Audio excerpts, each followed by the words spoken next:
Did you know Johnny Depp once said music saved his life, and his best friends turned out to be some of rock's greatest legends? Wild to think about, right? Because we've all grown up knowing him as this larger-than-life movie star. The pirate. The heartthrob. The quirky character in every movie who somehow steals the show. But if you strip all of that away, the fame, the awards, the red carpets, you find something much more real underneath. And here's a question for you. Have you ever felt like you didn't belong where you ended up? Like you were playing a part in a life that didn't feel like yours? It's a weird feeling, isn't it? You look around and you're doing all the things you're supposed to do, but inside, you're somewhere else entirely. Maybe you've even dreamed of just walking away, picking up a guitar, and sitting in some smoky little club, playing for a crowd that actually gets you. You're not alone in feeling that way.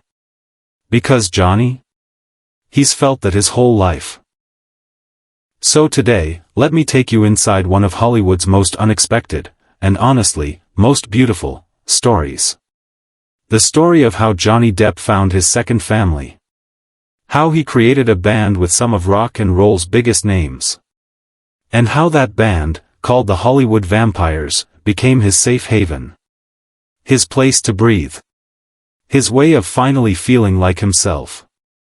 Now, to really understand this story, we have to go back. Way back. Johnny Depp wasn't supposed to be an actor. He didn't grow up watching movies thinking, that's gonna be me one day. He was just a kid from Owensboro, Kentucky, living in a small house with his family, trying to figure out where he fit in. And the truth? He didn't fit in anywhere. When he was 12, something happened that changed everything. His mom bought him a guitar. He picked it up, sat in his room, and just started playing. Over and over. He taught himself how to play, strumming late into the night, until his fingers bled. And for the first time in his life, he felt something. Peace, maybe.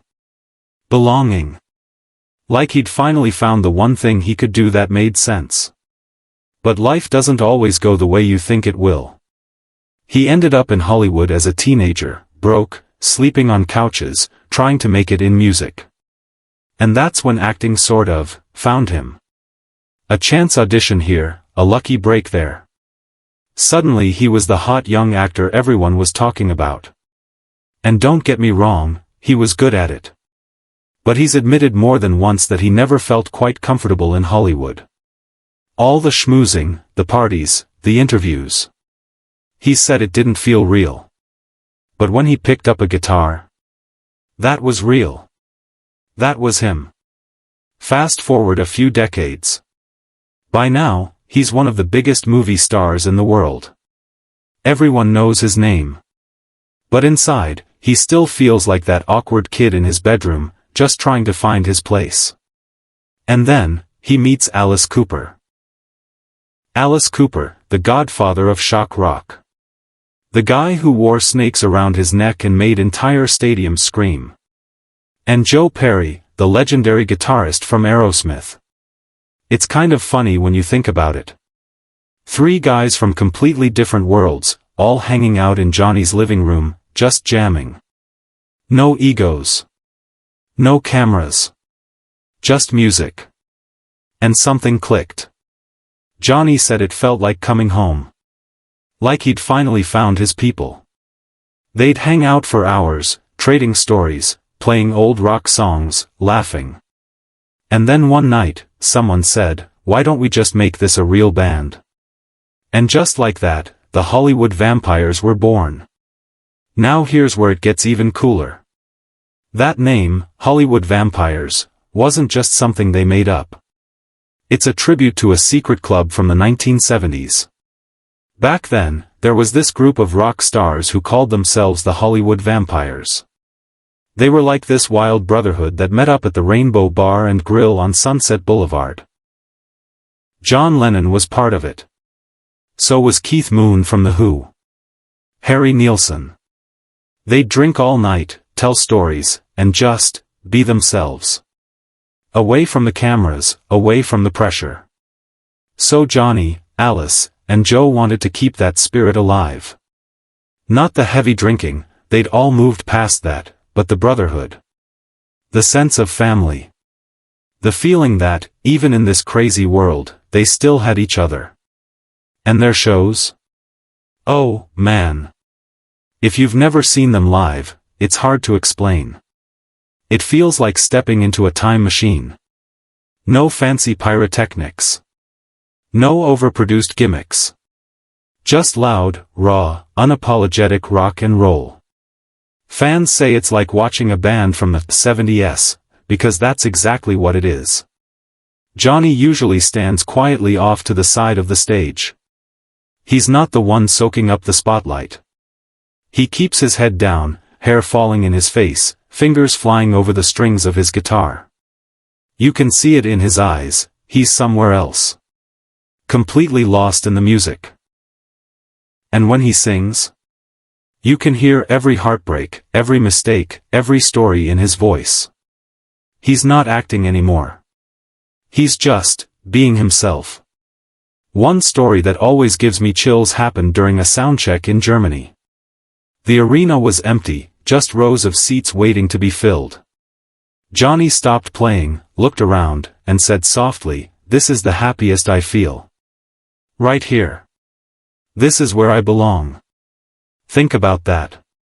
Here's a guy who's won awards, walked the most glamorous red carpets in the world, made millions of dollars, and yet he feels happiest in an empty arena, guitar in hand, waiting for the music to start.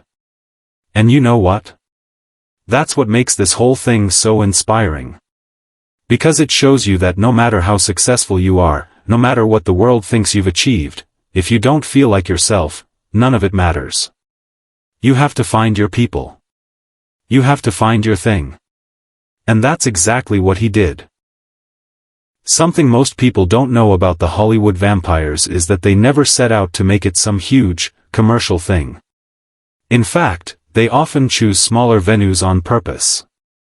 They want to feel close to the fans. They want it to feel personal. And Johnny? He's become famous for sticking around after shows. He'll stay and talk to fans, take pictures, sign autographs. He said that playing music and sharing it with people feels more real to him than any movie premiere ever did. And it's not just about the fans, either. The band donates a big chunk of their tour proceeds to charity. Especially charities that help struggling musicians or kids who can't afford instruments. Because they know what music can do for someone who feels lost. Joe Perry summed it up perfectly once. He said, "If you really want to know who Johnny is, don't watch his movies. Watch him on stage." And I think that's something we can all learn from. Because maybe you're sitting there right now, feeling like you're stuck in a role you didn't choose. Like you're living someone else's life. Maybe you've buried your real self so deep, you're not even sure who that is anymore. Well, it's never too late to find out. It's never too late to find your people. To do the thing that makes your soul happy. Johnny did. And so can you. So here's what I want to know. If you could jam with any rock star, past or present, who would it be? And why? Leave your answer in the comments. I'd love to hear your story. And if you liked this little backstage pass into Johnny's world, you've got to stick around for our next video. It's all about the original Hollywood Vampires Club, the wildest stories you've ever heard. Trust me, you won't believe some of the things that happened in those smoky bars back in the 70s. If you enjoyed this video, go ahead and hit that like button. And if you haven't yet, subscribe and join our little crew here. Because honestly, we're all just looking for a place to belong. Thanks for spending this time with me today. It means a lot. And don't forget, when you're ready, check out that next video, The Untold Stories of Rock's Wildest Nights. You won't want to miss it.